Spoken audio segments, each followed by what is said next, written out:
No, what I was trying to say is like nose contour is like exercise to me. You know, you hate to do it, but you really love the results. That's how I feel about it. Whatever. Hey y'all, welcome back to part 3 of this makeup series. If you haven't checked out part 1 or part 2, then I'm gonna recommend that you do go back and check it out after you watch this one so that you can catch up. Now, let's get into some nose contour. Now, typically when you're doing your nose contour, you are going to use the same type of contour that you had used on your face, or that you're using on your face, which if you chose to use a stick, if you chose to use cream, or if you chose to use liquid, that's what you're going to use. Placement of the contour is definitely going to depend on your face shape, and it's going to depend on the type of, nose you want to contour. And so once you settle on the way that you want your contour to be on your nose, then it's time for application. I'm going to apply my cream contour down the bridge of my nose and into my brows. Then I'm going to use the same brush to kind of blend it out just a tad bit, slightly, not too much because I don't want it to spread. And then I'm going to use my beauty blender to go over those harsh lines, squeezing my beauty blender to make sure that I keep it really, really thin, really, really small at the same time. If you want, you can put dots of concealer down the bridge of your nose, down the center of the bridge of your nose, and you can blend that out, squeezing your beauty blender as well on the opposite side. Just flip your beauty blender over. Now, I don't know about you guys, but are you seeing a pattern? You're using your brush, keep it precise, and then you're going to use your beauty blender to blend it out. Same thing we do with our concealer, same thing we do with our bronzer on our face, same thing we do with our foundation. Makeup is a pattern and it is so much fun. I hope you guys are enjoying this. All right, moving on. Okay, Lee, jump in here, girl. The next product that I put on was hoooah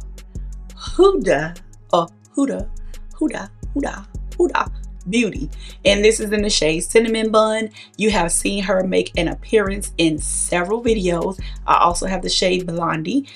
I love this powder. The time that it takes to bake is going to vary. If you want to bake while you're doing your eyeshadow, that's perfectly fine, because then if you have any fallout from the eyeshadow, it will fall out into the powder, and then when you wipe the powder away, you tend not to have less problems with it, messing up your face makeup.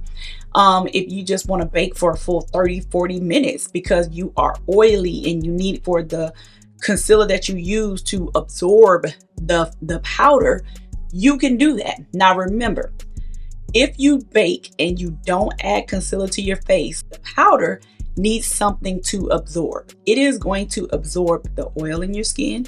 If you're not oily, it is going to absorb hydration that you have in your skincare. Make sure that you bake according to your skin. So far, how y'all feeling? Are you feeling more confident with at least the products that we have discussed so far to be able to pick something up from the store, even if it's not these same products, put them on your face and at least try it? I would love to see the looks if you want to send them to me. I truly would. I would love to see it. Okay, girl, pass it back. Don't be so selfish. Ew. Okay, y'all, so this is the best part right here. I'm gonna give you a high level view of everything. So everything up until now this baking has been just putting on all of our cream products. And after we put on all our cream products, then we're gonna go ahead and put on all of our powder products. However, before we put on all of our powder products, I wanna give you a couple of rules, okay? Number 1 is to always make sure our base or our cream products are good. Meaning, make sure there are no lines of demarcation. We don't like those because they will make our base and our final product look just not the best, okay? Number 2 is to make sure that you are choosing products for your skin type. Remember we talked about that? Because we don't want it to come through our powder products if we have oily skin. We don't want that, okay? And then number 3 is to remember this. Try to choose products. Look for, I'm gonna say this, I'm saying this and I'm saying this fair. Number three is to try to find your shade match the best you can. And I say that like that for a reason, is because if you're a novice and you're doing this for the very first time, you're not gonna always like hit the nail on the head with finding the best shade match for you in your concealer, in your foundation, and in your bronzers. However, I will say start low in your cost of your products so that way you can build up to something more expensive, a better product, But knowing if you are neutral, if you are warm, if you are cool, before you get ready to go and purchase something, you know, that's pretty expensive, a $42 bottle of foundation or something like that, you know, just start at the minimum. Okay, so I hope that helps before we get ready to, you know, move on. Did you hit that subscribe button yet? I'm just curious. Okay, y'all, work with me while I try to put this in words, because sometimes it's easier to show than it is to tell. Okay, and I'm trying to not to use my hands, but it's easier for me that way. So in the video, you see we have baked, and when we baked, it creates an outline under our eyes and around our face, and we do our reverse contour. So everywhere that we have placed our bronzer, our cream bronzer, is basically created an outline to include on our nose. Therefore, our nose is the last thing that we had contoured, right? So we're going to do the same things, the places that we put the powder on our face, we have to do the same thing for our nose. So we're going to put the powder onto our nose. You see, I'm going to use my brush, the same brush that I put the actual cream contour on with. What I want you to keep in mind is do not go in hard. Do not go in hard and fast with that powder, because it is just going to darken up that cream contour even more, and that's not what you want to do. Basically, all you want to do is just put a light coat of powder on top of the cream so that you're not shining all day. That's it. That is the purpose. That is the point. That's it. So when you dip it into your powder, you're just going to dust it off, and then you're just going to tap a light coat on it and leave it as such. And then what you see me doing is I'm going back in with my Huda Beauty down the bridge of my nose to create, you know, that nice thin look down the bridge of my nose, and then right here in the center of my face. I know I said I was going to try not to use my hands, but sorry, this is the best way I can explain it. So I hope you understand that, and I hope that makes sense, and I hope that you get it. If not, just leave me a comment and I will do my best to explain it better.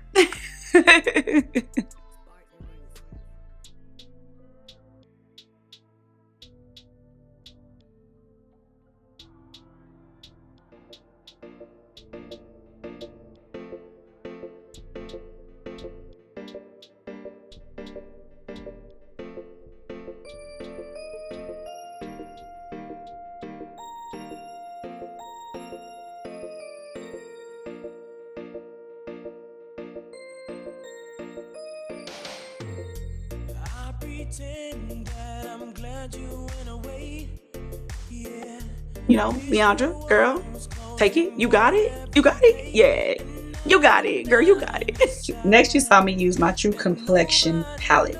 I use these two. This one to place over my contour, and this one to place in between my contour and my highlight. Here's the deal with this. When you saw me putting it on, basically I was just patting it into my face, trying not to move my product around. So it wasn't like this. It wasn't a rushing up and down motion, because what happens is any type of cream product that you've had under there, you tend to move it around, and then it starts to streak and move, and you don't want that, because then that's how you get product that crumbles up, and then it looks funny and it looks weird, and you're like, what the heck? You don't want those problems, big fella. So pat it in, pat it in, pat it in, and just do small little movements for it. I have a video where I got really close and showed you guys this on the video. I'll pop it up. Look at this. I show you, I get really close so that you can see how it is actually applied, because I know sometimes, you know, your hands and how you hold your hands and how you put stuff on makes a difference with makeup application. It's not necessarily always the products, but you gotta have the right touch. When I say touch, look at where I'm tapping. Look at how soft I'm tapping. Don't just apply makeup where I say apply the makeup. Make sure that you're putting it in the places that will enhance your beauty. Remember, this is about you. Want to make sure you look good. Good. Yeah. This part here is just really simple. Basically, I'm using my Sephora Micro Smooth that I used in the beginning to dust off all of the setting powder. I'm just using that as a transition between the setting powder and the contour again. And I'm using that to dust off some of the powder on the bridge of my nose and just soften that look on the bridge of my nose. Same concept, just in a smaller, using a smaller brush in a smaller context. That's it. And a smaller area on my face. Going back in with another product is the blush. Y'all know I love my NARS Exhibit A. I had to order this in order to get it. It is red, or a shade of red, I should say. And I just love the way it looks on my skin. Even though it looks really, really bright right here, it doesn't come off that way. And the combination of this with the Grateful from Rare Beauty, it seems to accentuate it so beautifully. It's not overbearing, perfect. If y'all have hung around this long, I'm telling you how y'all champs, y'all troops, y'all got this. Y'all makeup look is like halfway done in real time, like real time. If you have made it this far, I really would appreciate hearing your thoughts. And if you enjoyed seeing content in real time, not sped up, and if you have tried to do the actual makeup look with me, if it's been beneficial, if you've learned something or picked something new up, or have been able to understand something just a little bit better. I mean, if you picked up one thing, let me know what it is. And yeah, I will see you guys in the next one, right? Y'all not gonna leave me hanging, right? Part 4 is just like right around the corner, right there, right here. Let's go. Again, beat me there. Don't beat me there.